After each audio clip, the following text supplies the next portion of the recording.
Wonderful. So good afternoon, everybody. My name is Sarah Bufala, and I'm going to be the moderator for today's event. Welcome to today's Lunch with Mia, Winter Weather Preparedness. Before we get started, we're going to do a quick poll to see how everyone got here today. If you could please take a minute to enter your response into the poll.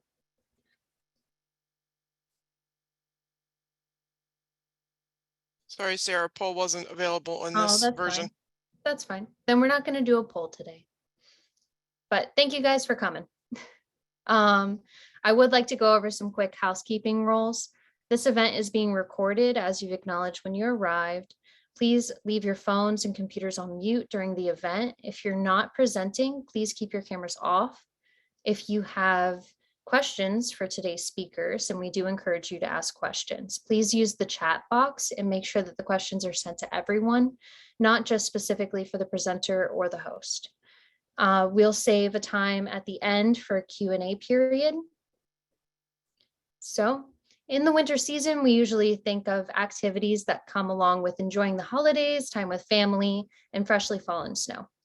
However, the winter season can bring dangerous weather that can impact roadways, homes, businesses, and your personal health. It's important to keep in mind winter-related hazards and how you can keep yourself and your property safe. Here's a quick video provided by ready.gov on how you can prepare for a winter storm. When the sky turns gray, rain becomes ice, and temperatures continue to drop, you'll ask yourself, how prepared or unprepared are you? Did you winterize your home? Remove the leaves from the gutters? Insulate and caulk so you're less likely to shutter? Does everyone in the family know the winter weather plan? What to do, where to stay, and how to get in touch? Are your emergency kits ready? Is your radio on? Get prepared, make a plan, and figure out how you're going to stay safe and warm. Thank you, Joyce. So for today's event, we brought together representatives from state agencies to share some tips on what you can do to prepare and protect yourself, your family, and your property during the winter weather. We have with us today Jessica Nussbaum, the State Individual Assistance Officer and Community Preparedness Coordinator with the Maryland Department of Emergency Management. Maryland Emergency Management is a unit of state government with the primary purpose to ensure that Maryland will be adequately prepared to deal with emergencies that are beyond the capabilities of local authorities. Sergeant Travis Nilsson, Liaison Officer for the Maryland State Police and Maryland Emergency Management Agency.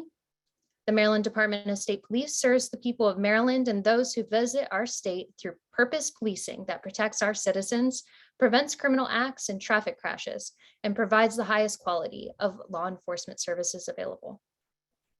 And Joy Hatchett, our Associate Commissioner of the Consumer Education and Advocacy Unit with the Maryland Insurance Administration. The Maryland Insurance Administration is the state agency that regulates the business of insurance in Maryland, making sure insurance companies and the agents and brokers that sell insurance in Maryland follow the law.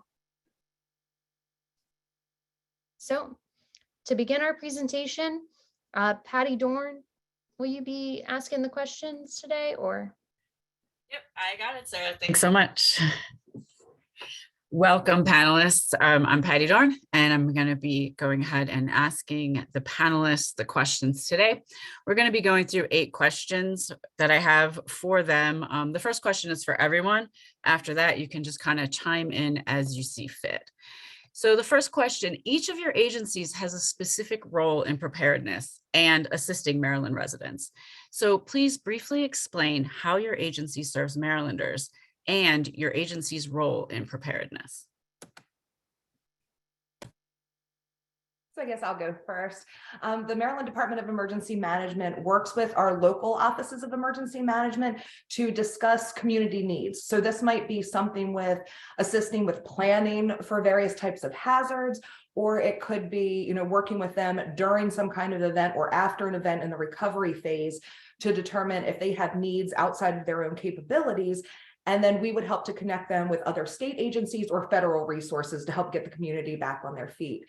And then we also utilize our social media page, our website, and our MD Ready messaging system to communicate with the public about different types of weather and other hazard events, and to get out information on preparedness. So I guess I'll go next, and really, I apologize if there's any type of signal issue. I'm not in the best location, but just the Maryland State Police, I think, is traditionally known as being out on the highways and patrolling, and hopefully you have not encountered one of us recently, but in that role. But we really also serve a variety of other functions as well, and that's really being the governor's and the state's primary law enforcement agency. So we have obviously a large field contingent, which are the uniformed troopers that most people interact with. But we also have a wide array of other services, whether both investigations, but also intelligence. We coordinate the Maryland Coordination Analysis Center, that is our primary hub for all intelligence that whether law enforcement or elsewise it goes through. And then also, if there is a major event, we would coordinate all other law enforcement in their response of supporting that event. So, in the case of a large snow event or winter weather storm, that was where you would see maybe a Maryland Transportation Authority officer that you typically see at BWI Airport, maybe sitting in Frederick County, which is not normally done, but we can leverage them and coordinate that in those types of situations. So the Maryland Insurance Administration, we have sort of an interesting role when it comes to preparedness. Part of what we do is to try to help people before events understand what their insurance policies cover, what they don't cover, and try to help them purchase policies that will cover damage that they sustain after an event. So we try to help people understand what their auto policy covers, what their renter's policy would cover, their homeowners or their business policy, so that if you have that major snowstorm and that snowstorm basically damages the siding or something on your home, you have the appropriate insurance policy to pay your claim. Also, let's say you are in an accident as a result of a snow event. Do you have the appropriate coverage to protect you and repay for the claim under your auto policy? And then we also sort of tell you the steps that you should take if you actually sustain damage. So taking pictures, making sure you have a personal property inventory, all of that. And what we try to do is give you seminars like this one so you can sort of know what to do. Take a look at our website. There's all kinds of information there. Also, we have a very active presence on social media, including Nextdoor, so that you can be prepared before the event and trying to make sure that if you actually have a claim, you have the insurance policy to pay for the damage under that particular claim. Thanks, Joy. Thanks, Jessica. Thanks, Sergeant Nelson. All right, let's get started with our questions. This first one, Maryland's last major snowstorm was January 23 of 2016. In that, Baltimore experienced 29 inches of snowfall over 3 days. It took over a week for the snow to be cleared from homes and roads. So regarding winter weather events like this blizzard of 2016, what are some things Marylanders should keep in mind to protect themselves and to protect their property? So there are a few really pretty basic things, like having an emergency supply kit on hand. So making sure you have enough food, water, medications for at least 3 days. If you know that you live in an area that it takes longer for plows to get out to, or you have a very, very long driveway and it's not easy to clear it quickly, you may want to consider having more than 3 days worth. 3 days is kind of that bare minimum that we want to consider having those supplies on hand. You may also want to think about having a generator for your home, especially if you have medical equipment that requires power to run. So if it isn't able to run without electricity, there isn't any other kind of like battery backup, definitely consider having that generator in your home, or even just for keeping your heat running if you only have electric heat, or keeping your refrigerator and freezer running. Just a good investment if you're able to make it. Having a plan for where you can go before an event starts, if it isn't safe to be in your home during these winter weather events, is really, really important, because you don't want to be sitting in your home as the snow is starting to fall and things are starting to ice up and then think, oh, wait, I can't stay here. I need to get somewhere else. So just that little bit of thinking ahead of time. Again, if you know that your roads get really bad, if you're in an area that isn't treated quickly, having that plan of where you can go before things get messy is so important.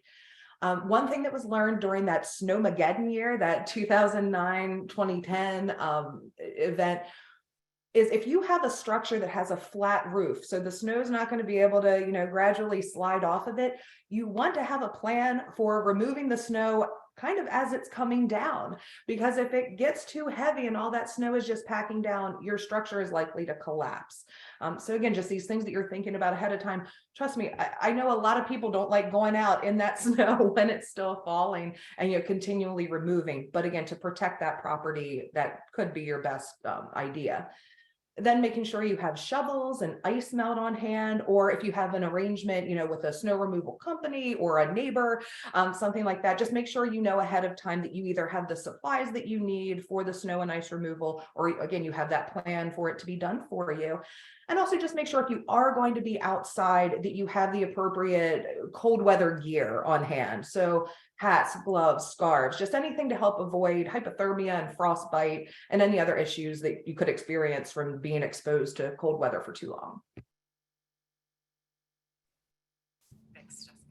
Yes, those are some really good tips that Jess touched on, and and thinking back to working in the State Emergency Operations Center in 2016 when this event occurred.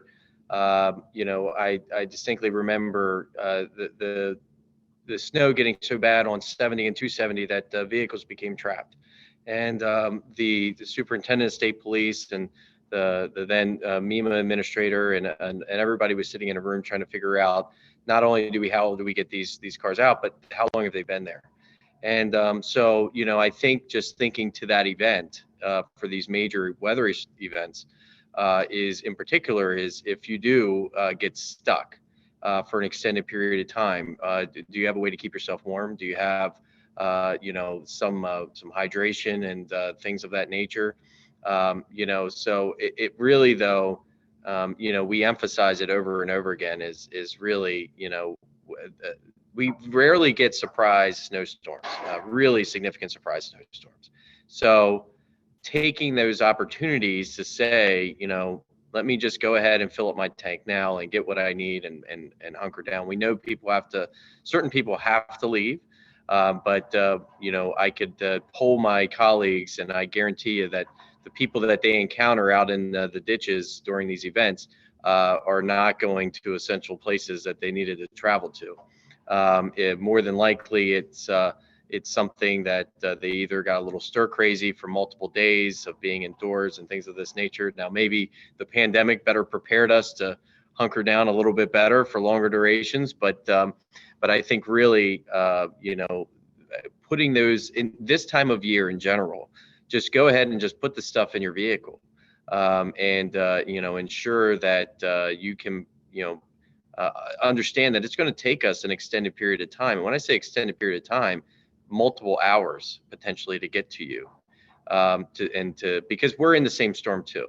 And it's a collaborative effort with the Department of Transportation, but really understanding that You may be in a situation where you just don't have any other contact with anyone else, and in that you really could potentially be trapped. In some cases, we saw down in Virginia, 8 hours or more in your car. And so we do our best to ensure that those types of things don't occur. Unfortunately, we don't have a stretch of 95 quite like they do, but really understanding that first is to try to avoid travel altogether. If you know there's a major weather event, go ahead and postpone those things. Bite the bullet and do it. And then also just today go and get your things that you need and put them in your car and have them there and leave them there. They'll be there when you need them, and if not, then when you're putting your beach towel in there, you can pull them back out. So I want to piggyback a little bit on what Sergeant Nelson and Jess said, but even more than that, walk your property when it's sunny outside. Look at the trees. Do you have any trees that are in close proximity to your home that either you've got limbs that are down or clearly looking at the leaves, you've got a dead tree?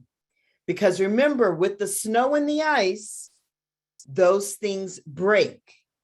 And so you may need to trim back or remove that tree, because as we've all seen, those trees fall. They fall on cars, they fall on homes, they do major damage. And even here in the state of Maryland, they have killed people. So walk your property and see what things need to be done in the event we have one of these major weather events. The other thing to think about is frequently what we see during the winter months is an increase in fires. And that's because people don't necessarily have the flashlights around, and so they rely on candles. And those candles, they may provide you a nice source of light, but they can be very dangerous. So in that kit that Jess referred to, make sure you have flashlights with an S and batteries to make sure that flashlight works. Thanks, panelists. I just want to say thanks to those of you putting questions in the chat. And if you do have questions, go ahead and put those in the chat. We will do a Q&A session after we're through with the panelist questions. So the third question is, fortunately, most winter seasons in Maryland are not as extreme as 2016. But what are some basic precautions residents should take during minor cold weather events? Might seem like a bit of an easy answer, but we tend to talk a lot about all hazards preparedness. So doing those things that are going to help you regardless of what the event is. So most of what we talked about in response to the blizzard question still applies for these smaller events, especially talking about having those supplies on hand and having a plan ready. I mean, if you do those things ahead of time, you're going to be in really good shape to get through the event safely. Yeah, and that's those are good thoughts from Jess, and I think in air world, the biggest thing is people underestimate small winter weather events, and we end up sometimes busier for the trace amounts of snow or the little bit of freezing rain, because people continue to try to drive to the office, drive to the store, resume their normal lives. And obviously little snags in the air traffic, you can see how much one accident causes. We have multiple accidents. Those can really cause some significant disruptions. They also can cause you to, again, be left in your car for an extended period of time. So understanding that this time of year, just keeping your fuel tank full is, as actually a really helpful tool in general. Just, if you're normally, I always think there's two types of people. There's those that always operate under a half a tank and those that always operate above a half a tank. And if you're one of those people that's always the below the half a tank person, maybe this is your New Year's resolution to say, I can be the above the half a tank person. And just managing your just a constant state of increased preparedness during this. And to that comment in the message of, if it's hurricane season, same type of situation, it's a general preparedness kit is really, whether it's winter weather or anything, a lot of the same necessities are needed. So. And the only thing that I would add is the large power outage that we had as a result of the December event, I think taught a lot of us some things that we need to keep in mind. And there's not a perfect solution. I mean, because there's no way to know when your home is going to be the community that loses power. But just think about, if my home is without power for a couple of days and I need power for my medical equipment or my medicine, what am I going to do? Or if I have small children, or if I'm a senior and I cannot stay in the house for 2 or 3 days wrapped up in gloves, where am I going to go? And maybe just put a little bit of money aside so that you can afford to stay in a hotel room if you don't have family or friends that you can stay with. Thanks, panelists. The next question, we did touch on this, a couple of you touched on this a little bit. Some circumstances make people need to travel during a snowstorm. So what things should drivers keep in mind when they're driving in these conditions? So yeah, we already talked a little bit about having that emergency supply kit in your car with things like food, water, extra clothing, other hats, gloves, blankets, those kind of things. So definitely very important. The biggest thing, I think the biggest advice that I give is slow down. Just slow down. You can't be in a hurry. Allow extra time to get where you're going. If the roads are slick, even going slow is going to be dangerous, but it's going to decrease your chance of having issues. So again, just give yourself enough additional time that you can go slowly and safely. Before you leave from wherever you are to get to your destination, make sure you're aware of the current forecast to know, like, if the system has stalled, if we're anticipating more snow, more ice. Also look into road closures so that you know before you get out there if your normal route has any kind of adjustments to it. And also do not crowd the snow plows. Give them enough space to do their work on the road so that we can all get back on the road quickly. But if you're passing by them quickly or right up against them, they can't do their job safely. So just make sure that you are just giving them the space they need to get the roads cleared. Yeah, those are really good points, Jess. And I would just say, when I had a trooper that trained me one time and that said there's 2 rules of driving and 2 things you should never exceed, and you shouldn't exceed the capabilities of your vehicle or the capabilities of your ability to drive. And anytime you exceed one of those 2 things, you've got problems. And so, knowing what your vehicle is capable of, and if it's just definitely not equipped to be in any type of inclement weather, then you shouldn't be in it to begin with. And then on top of that, it's your ability to drive. You may be what you consider to be the best driver in the world, but maybe not when there's snow on the ground. So I really would just emphasize trying to avoid the travel altogether. But if you did need to go somewhere, much suggest saying, trying to use our primary routes or snow emergency routes that are identified by the Maryland Department of Transportation, SHA, and then also, just letting someone know that you're leaving and where you're going. You know, I can recall an incident when I was still working patrol, and you know, it was several hours before we found someone in a snowbank, and it was simply because nobody even knew that they left until someone came back home and was trying to figure out where they were.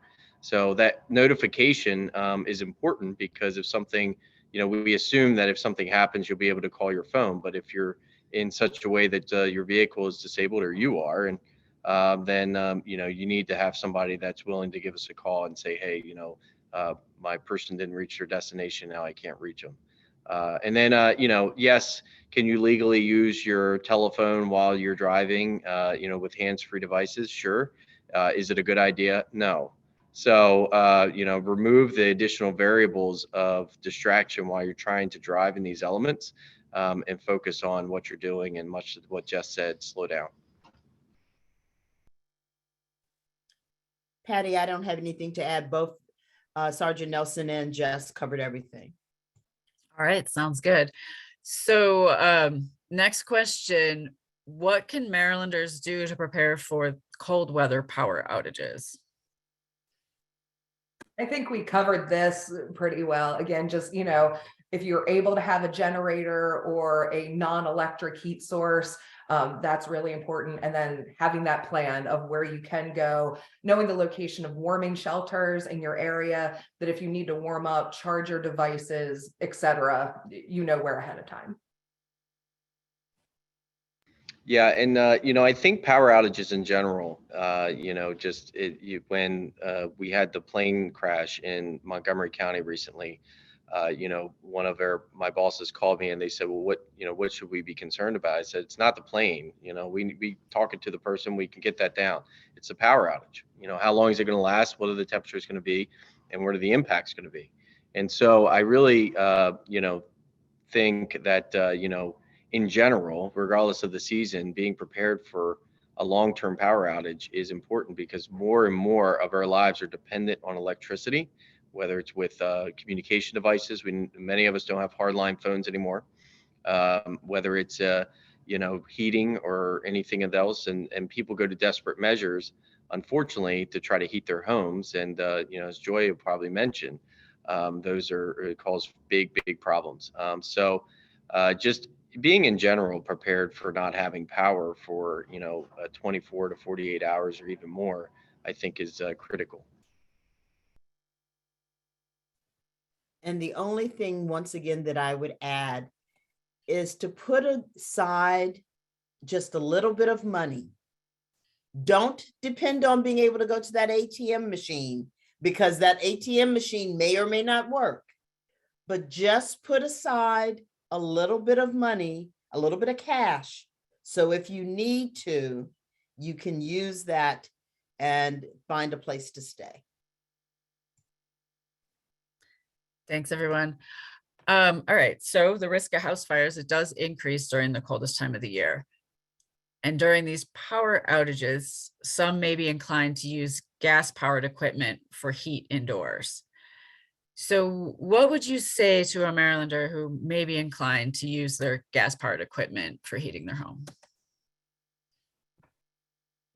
Make sure that you're following all instructions for that alternate heat source. And if it says, do not use indoors, do not use indoors. And I know that sounds like just an easy answer. And when you're in that moment and you're panicking and you're cold, it may seem like a good idea. But in the end, if it is harmful to you or your home, it's not worth it. And again, having those plans for what other options you may have is again another reason why that's so important. So if an item says don't use it inside, don't use it in a an enclosed area, please don't. And there are other heat sources too, like people using fireplaces and pellet stoves and things. I know Joy already touched on like the candle issue, but never leave fires or anything like that unattended, because so quickly things can go sideways, and you're going to be in a worse emergency than you started out with. And make sure for any kind of alternate heat source, you're allowing room for ventilation, and you're allowing space that, these heaters and things aren't up against other items like curtains or other furniture, things that could become a fire hazard. So unfortunately, I was too qualified to become a career fireman, so that's why I'm a police officer. So I can only give a certain extent of advice on this one. But I would just, kind of emphasize what Jess said in that regard. And working smoke detectors and carbon monoxide detectors are really important at this time of year. Especially if you're thinking about using any type of alternate heating source, and then just really in general. Because the houses are closed up. Working carbon monoxide detectors as well as the fire extinguishers are huge. And then obviously, sprinkler systems help us the best. But, obviously, depending on what type of construction your house was at what time you purchased it. So, but that would be, kind of our immediate advice. And then obviously not again, exceeding your personal abilities to try to extinguish a fire if one is to break out. That's a kind of similar to the in general, the the rule of thumb when driving is don't exceed any of your abilities. And that's a good, I see the recommendation for a fire escape plan. When was the last time you rehearsed that? So just that general plan with your family, and if you have children as they get older, making sure that they're remembering and making it a game and practicing it. It's good stuff. Also, when it comes to these gas-powered devices, check them before the snow event. Even when it comes to your snow blower, before it begins to snow, make sure that it actually works and works properly. Your generators, before the weather gets cold, just make sure they're working properly. Thanks, panelists. So the next question, what resources are available to Marylanders to educate themselves about these winter weather events, but as well, what resources are available to them during a winter weather event? I usually encourage people to check out the National Weather Service page that covers their area. So here in Maryland, we do have a few different National Weather Service offices that cover. If you just go to the general National Weather Service page, type in your address or your city where you are, it'll get you to the appropriate place. MDEM also has our social media pages, our website, and we do update all of that, especially when we're having severe weather issues. But a lot of people look at us as being the weather people, because many of the events that we are responding to are weather related, whether it be tornadoes, hurricanes, snowstorms. But we are not meteorologists. And we do, the information that we're reposting is from the National Weather Service. So if you can go directly to that source to get the most up-to-date and most current information, that's really going to be your best bet between that and your local news and weather sources. Again, we're always going to be there updating as quickly as the information is coming into us. But a lot of times we have a smaller team that's doing that, that's updating the social media and the website. So if you can go directly to that weather service, that's really good. Also, a lot of the local offices of emergency management have their own websites and their own apps that you can download, so that you may be able to get those local alerts that are specific to your area, again, a lot quicker than you would be able to from the state. Yeah, and I'm going to be very brief on this one because I think Joy and Jess have the majority of the help on this. But the one thing I would just make sure everybody understands is that, #77 is a telephone number you can call if you're on the highways and you need some sort of assistance. It goes directly to the, state police barracks. Just being aware of that, maybe putting it in your phone if you can't remember it, those types of things. But just knowing that if you need that type of assistance, you've gone off the road or something along those lines, or you see somebody that's gone off the road and you want to call it in, just nobody's hurt, dial #77. That's all. Thank you. So a couple of things. When there's a weather event that is forecast, start then looking at the various websites to get information, because if in the event of a power loss, then you're not going to have the availability or able to get some of this information. So before you need it, at that point is when you should be planning and gathering information. The one thing that Jess mentioned about the alerts, I can't tell you how many different alerts I'm signed up for. So I get alerts for everything. And some people may say, well, that's just too much. No, actually, it's very helpful because that way I don't miss if I'm going to Anne Arundel County, but I'm in Baltimore County. I want to know what's going on in both. So sign up for those weather alerts. And then also, to the extent, I know a lot of people now don't necessarily listen to the radio, but when there's an event coming, that can sometimes be your best source of information, because those forecasters are minute by minute, and then they also not just track the weather, but all the things that are going on with the traffic. So if by listening to the radio, you know this stretch of 95 is backed up for an hour, don't go that way.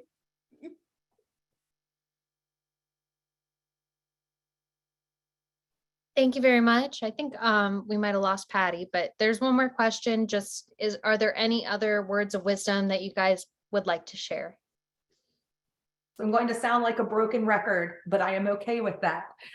Knowing your plan ahead of time is going to make things so much easier for you in the long run. So take the time to check your supplies and develop your plans and practice your plans and inform all of the other people that are in your plans that they are in your plan during blue sky days and not as the storm's approaching. So, we've been very fortunate so far this year.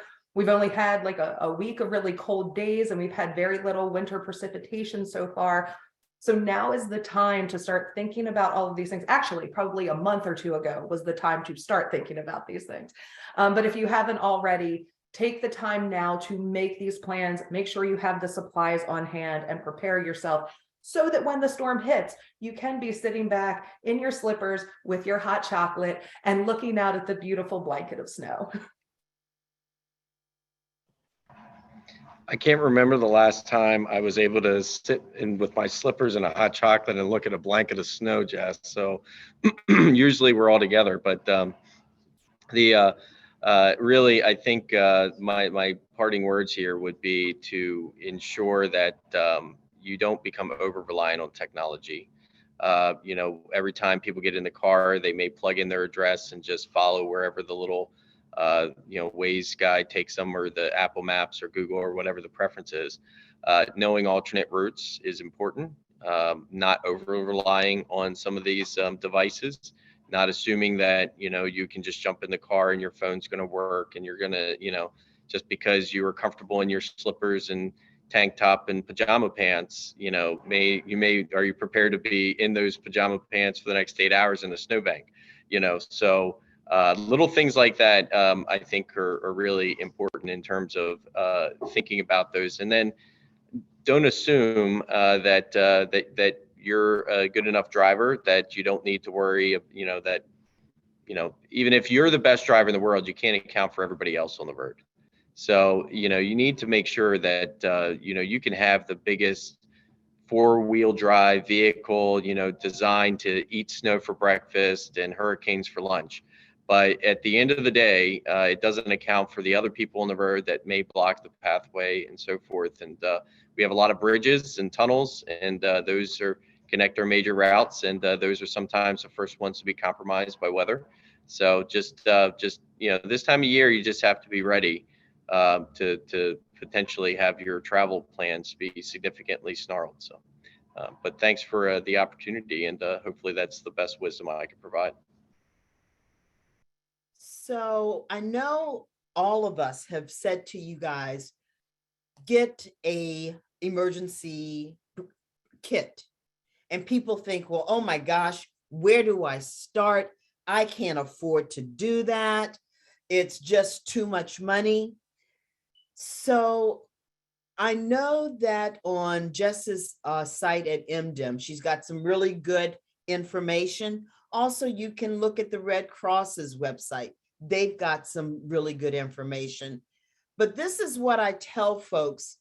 When you're starting to prepare a kit, you don't have to buy everything at one time.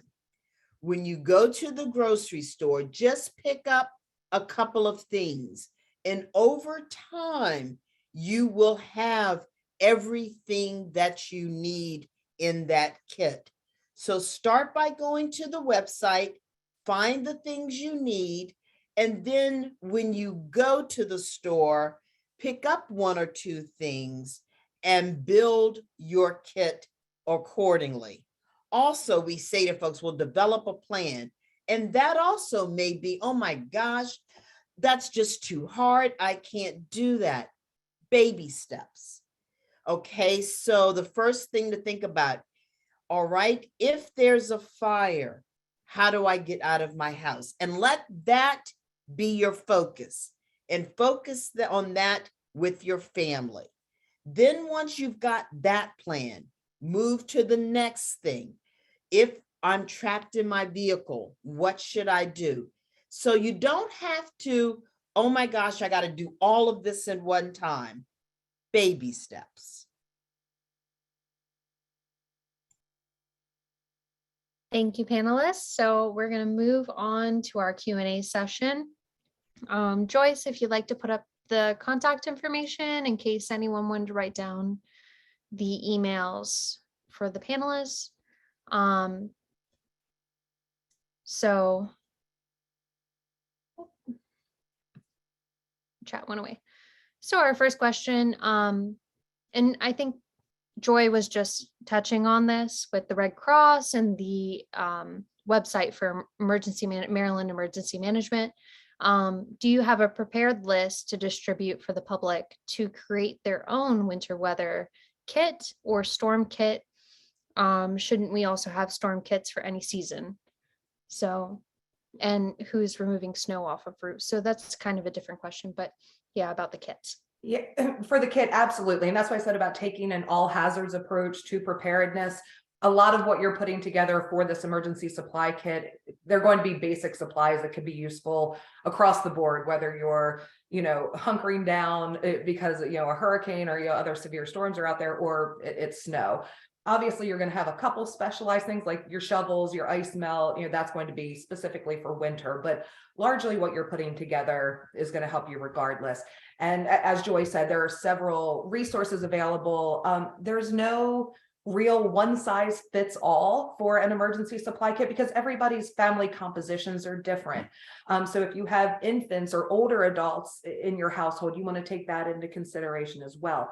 But on the MDM site and then also on FEMA's ready.gov site, there are lots of resources with several different scenarios of things that you want to consider, again, based on that family composition. And one thing that we didn't talk about, but I don't want to forget your pets.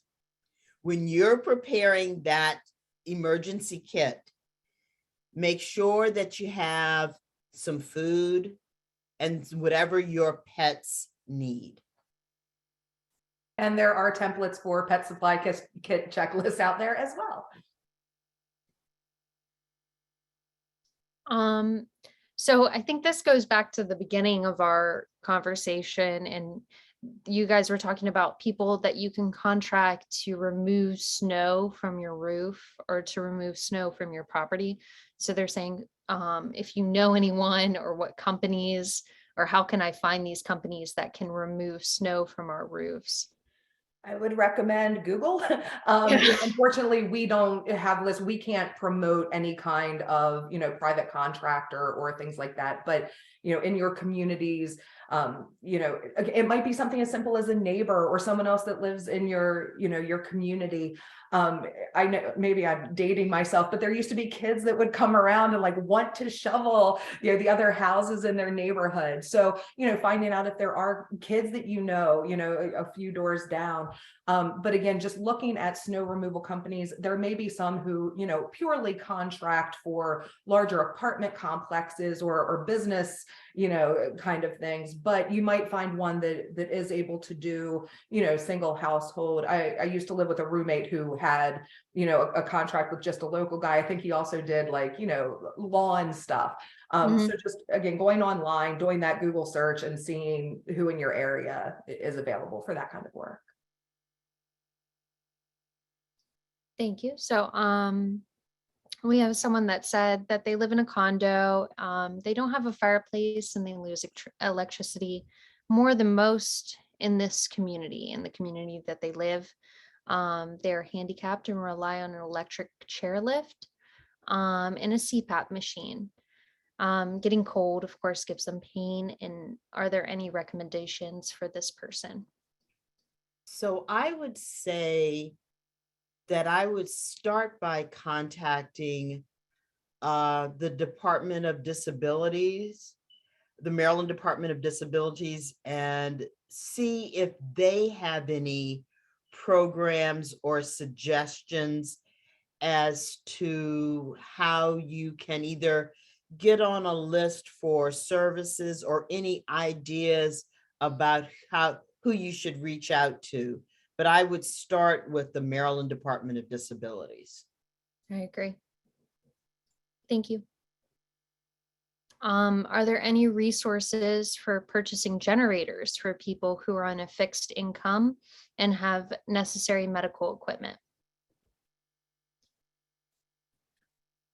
So that is probably something that it's going, when you said lived on a fixed income, I would probably talk to my local Department of Health or local Department of Social Services and make sure that they understand the medical portion of your issues and see if they have any programs that you might be eligible for. Also, if you are a senior, I would reach out to the local Department of Aging. But another very good resource for you and also the last person, call 211.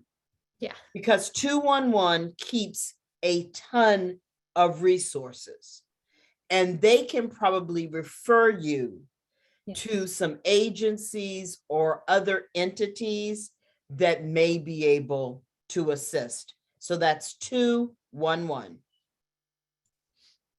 I'll go ahead and put that in the chat. 211 Maryland.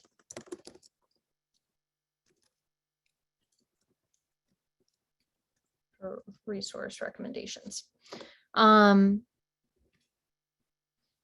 After that, we had the last freezing rain we had last year. What is the proper way of defrosting your door in order to start your car so that you can defrost it? So yeah, I actually had that problem. I couldn't open my car door. I don't remember if that was last week or the week before, but I couldn't even open. I had to get in from the back door and crawl into the driver's seat to be able to start heating the car. So is there a proper way to do that? Does anyone know? Or Yeah, I don't want to endorse any particular method and then you damage your car and then somehow the Maryland State Police gets a bill for it. So I would say, YouTube might be a good resource on this one, and then you can roll the dice on your chances. thank you. There's another question. Are we allowed to have savings on hand if we have medical assistance, MA? Joy, I think you might want to I do not know specifically the answer to that. I would say get in touch with whoever is assigned to you to assist you. And if you don't have anyone assigned, I would say reach out to your local social services Yes. office and specifically ask them. I do not know the answer to that. Thank you, Joy. And then we talked about that years ago. I used to put chains on my tires. And my mom actually used to do that when we would drive up into the mountains, and she used to say it was the best thing ever. So how do we prepare our vehicles for bad weather? Should we put chains on our tires in Maryland? So vehicles have changed a lot over the years. Technically, when you see us put the snow emergency plan into effect, a lot of times that means that you're permitted to use snow chains because typically they damage the roadways. So legally, yeah, you can use them. However, I would really look heavily at your manufacturer's recommendations first. Vehicles used to be heavier. Now there's traction control and all these different other resources that and devices that vehicles are equipped with that are probably going to be more helpful than potentially the tires being chained, because the technology in the cars are just designed to detect when one tire starts spinning, to take that power away and go to an, there's just, and the chains could potentially compromise the vehicle's ability to utilize that technology. So I would just really recommend looking at your manufacturer's recommendations. If you have an older vehicle, it may still be appropriate, but just being really careful about some of these newer cars, because they've come out with some really neat things to try to compensate for what we used to have to put chains on for. Thank you, Travis. And that is pretty much it. We have a comment also from an EM employee from Anne Arundel County. And he said to contact your county or city office of emergency management for excellent emergency preparedness resources, to include presentations for all hazards, to include winter storms. So that pretty much concludes our presentation. Of course, you can find more information on winter weather at ready.gov and at NOAA's website. So if you go to noaa.gov, please visit our website also for upcoming Lunch with Mia events at www.insurance.maryland.gov and sign up for event alerts. And we will also post our website in the chat. So thank you for attending today. I'm going to go ahead and